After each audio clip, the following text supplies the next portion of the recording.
So I gave this title to my lecture, Proust Bal de Tête, a festive representation of aging. You know now Bal de Tête. Gunning Stuart already told about this part of À la recherche du temps perdu. So I will adopt a genetic approach to follow the evolution of the representation of our subject. How aging is described from one draft notebook to another. Some words first about genetic criticism. It's a method of criticism which appeared in 70s years, first practiced in a laboratoire of CNRS called ITEM, Institut des textes et des manuscrits modernes. Its specificity is to work about manuscript instead of published book. Its purpose is to describe the evolution of the text from the first words to the last version.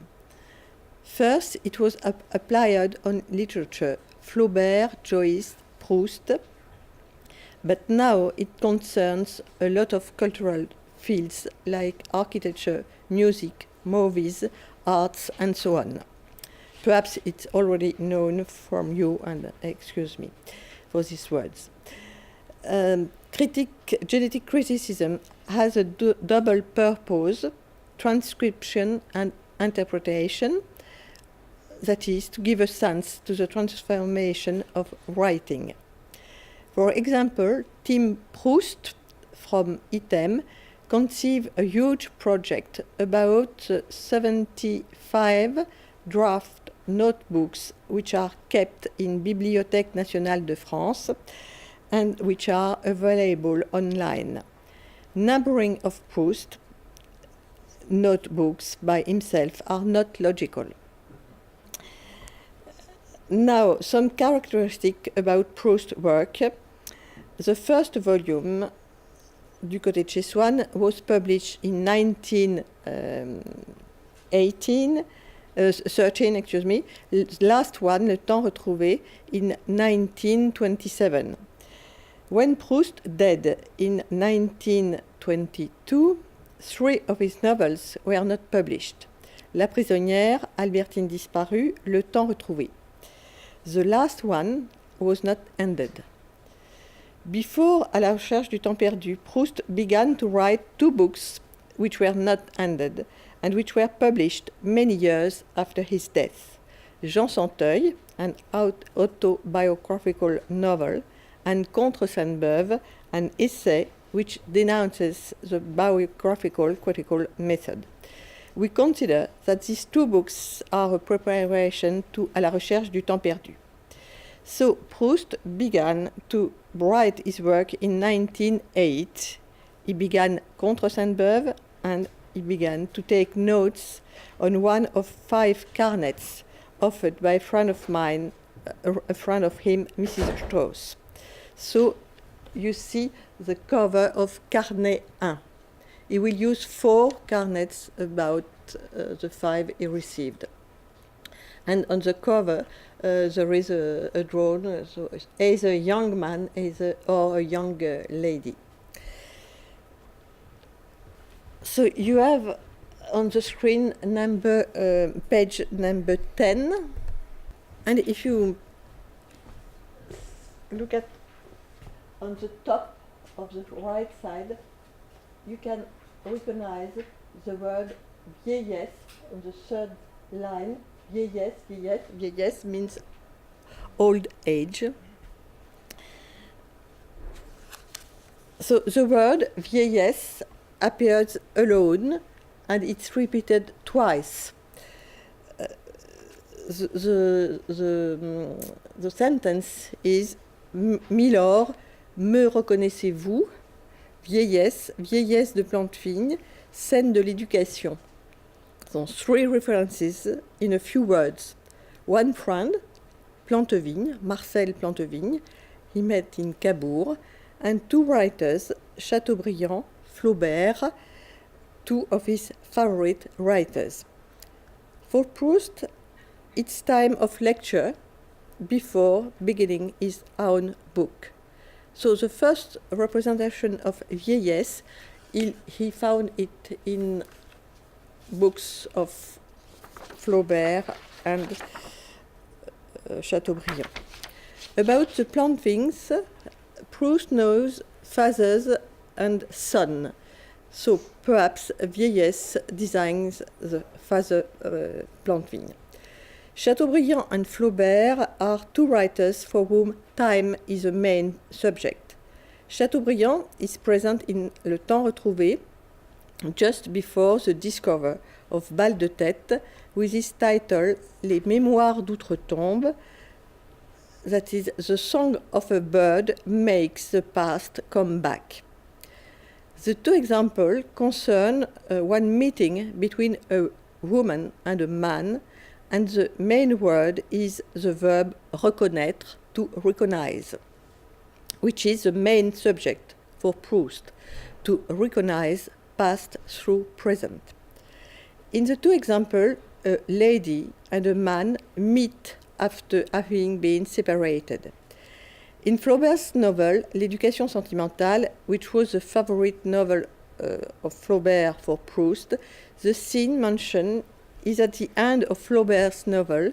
The two lovers, the married lady and the young man, meet after many years, and the lady shows her grey hair. It means the end of their relationship. So, a first conclusion: when Proust begins to write, he thinks of the end of his work, he thinks of the end of life. Aging belongs to the first preoccupation of the writer. Proust develops this theme of aging in two draft notebooks, number 51 and number 57. A first version of Bal de Tête is written in 1909 or 1910, we don't know exactly, in Cahiers 51. It covers 7 folios.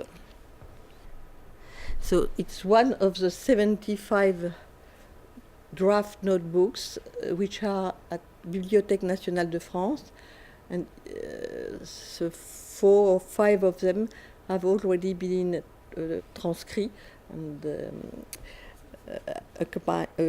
with the notes to explain the main important facts in writing. So this cahier 51, was written in 1909. These 5 folios are called Soirée chez la Princesse de Guermantes. The notebook had been written head to tail, so it presents a digressive numbering.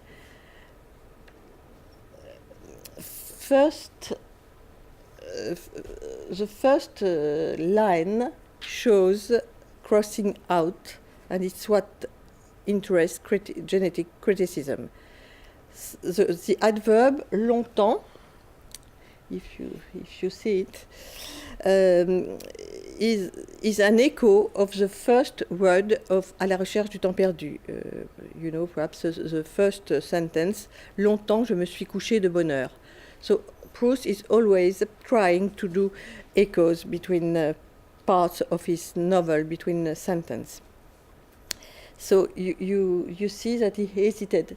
Il y a quelques années, après une année, après être resté plusieurs années, longtemps absent de Paris. This beginning is built on the metaphor of fairy story. Prince and princess are compared to l'enchanteur et la fée. Merlin l'enchanteur was known for his gift of metamorphosis. So, about Cahiers 51. I can notice some facts. One is aging is described like a dream or like a bal de tête, and Inge has told it, which is translated by this sentence: everyone in the room appeared to have put on a disguise. They seemed to be covered by powder and makeup. 2. Characters described belong to aristocracy. 3. Most of them are men, except 2 women who have a private relationship with the hero. 4. The treatment of aging in novel involves the art of portrait. The writer becomes a painter and a cartoonist. Two colors prevail, white for hair and red for skin. The main physical characteristic of aging concern the hair and beard, the skin, the waist, the facial features, the gait, and the fragility of the body. These facts are treated by a poetic approach, that is, by metaphors. The main one is one of the fairy tale. There are some other ones, especially general metamorphosis between human, vegetal, and mineral.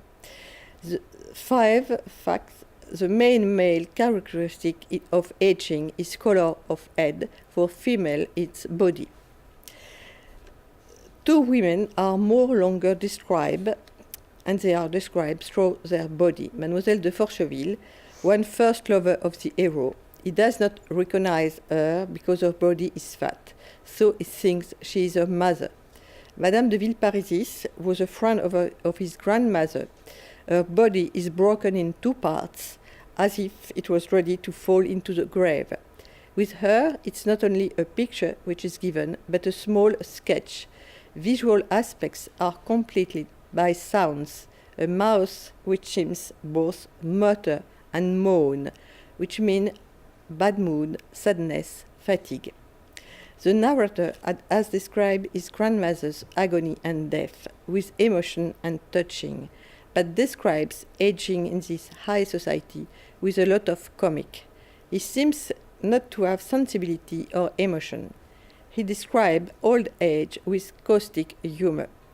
What he observes is like an experiment. His approach is intellectual. The second cahier is cahier 57, which has been written in 1911. We find again the theme of disguise, cross-dressing of characters, the illusion of fairy tale. But there are more female characters, especially new characters who don't belong to high society, like grandmother and aunt. Aging affects the female waist and face. The writer thinks of new subjects, characteristics which belong to family.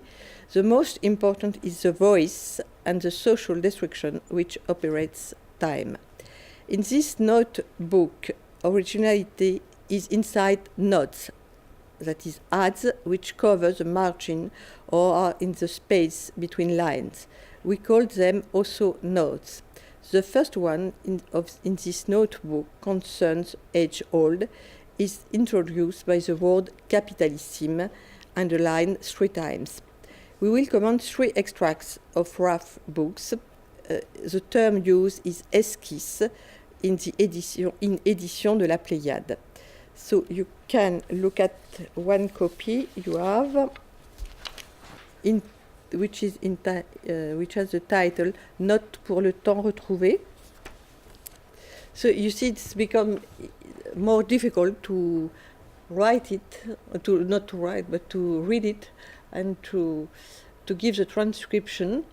And there are 2 ways of giving a transcription. We call the first one transcription linéaire, so we follow the lines. And the second one, it's transcription diplomatique. We respect the place of the text on the page.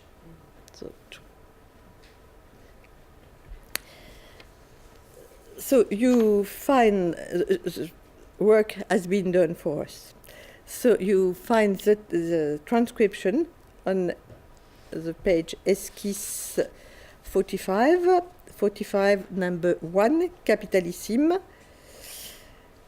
Donc pour mettre quand j'arrive dans la soirée et que je ne reconnais pas les gens, so you have not to read everything, but you see the mosaic of extract. So in the first one, the problem is again how to recognize the other one. Mr. de Cambremer is described by the 2 colors we already mentioned, white for the head and red for the cheeks. His transformation is complete, as if he was the result of metempsychose, which has made from him a toad or lime. He is dispossessed from himself and seems to be ashamed of himself. He needs to introduce himself to be recognized. Second note, it's preceded by capital.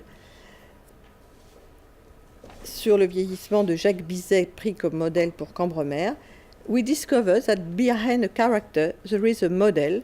In the paragraph, both of them are mixed. There is first a global perception and suddenly some unknown features. A bouffissure des joues, I think it's puffiness, abscess, long nose like his mother's nose, which was not present when he was young, or, and it's marvelous comparison, was remained fixed on the face like a leaf. That means that resemblance, likeness between generations increases with aging. The author comes back on this idea some pages further. As if it exists for every family, only one mask, un seul loup disponible et vivant, which stays 15 years on a woman's face, disappears, then suddenly reappears on her daughter's face, which it will live too. The writer goes back to his metaphor about nose like a leaf. The nose is first a bud, then it increases like a triangular sail in the front of his face. The second paragraph gives another picture of Mr. Cambremer built on a paradox. He looks like a Doge of Venice because he suffers then from arteriosclerosis, that is aging of arteries, but his skin is no more red but white. The description is both scientifical and poetical.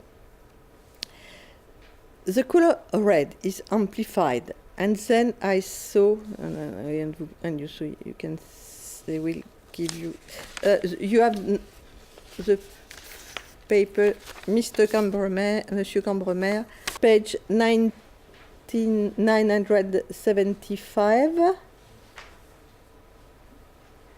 and 6 lines after the beginning of this page, you see, and then I saw that he had been made, et en français, alors je vis qu'il était rendu méconnaissable par l'adjonction d'énormes poches rouges aux joues qui l'empêchaient d'ouvrir complètement la bouche et les yeux, si bien que je restais hébété, n'osant regarder cette sorte d'anthrax dont il me semblait plus convenable qu'il me parlât le premier.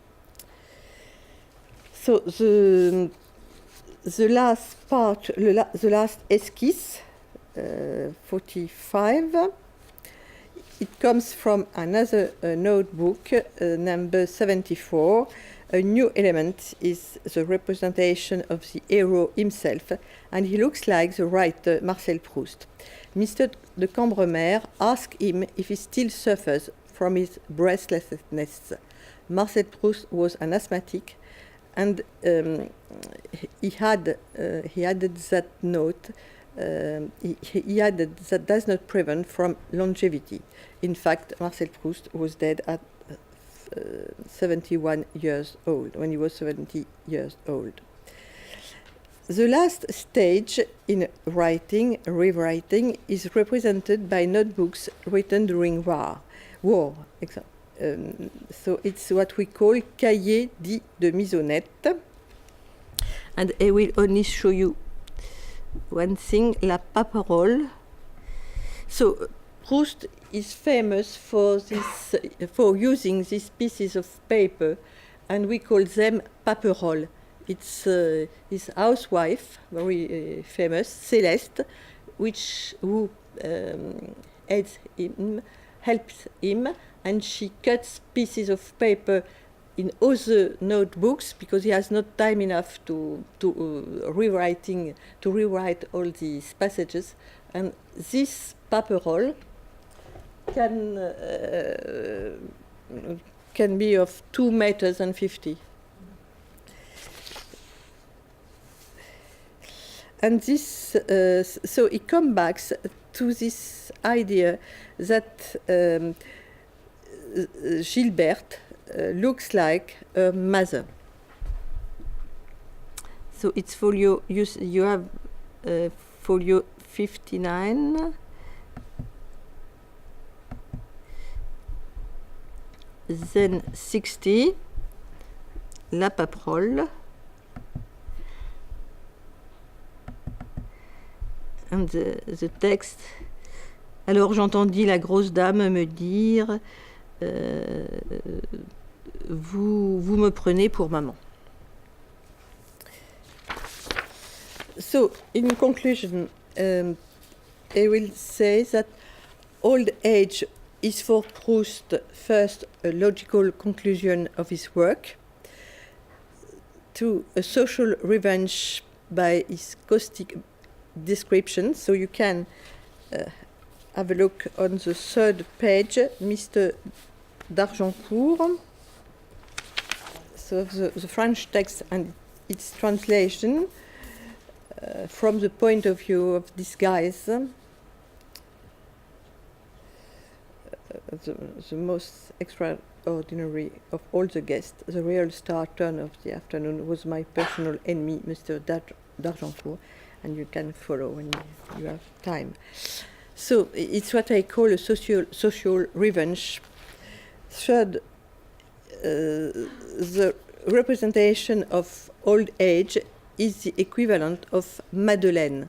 So, you know, Madeleine, the cake he takes when he was young, and when he's grown up, his mother gave him a Madeleine with tea, and suddenly the memory appeared, and all the village of his youth, Illiers-Combray, who spoke Marjorie, came back. So, old age brings a truth. When being an old man, he recognizes the young man or the young woman. So the representation of age is a figure of analogy. And after this last discovery, the hero can become a writer. Thank you.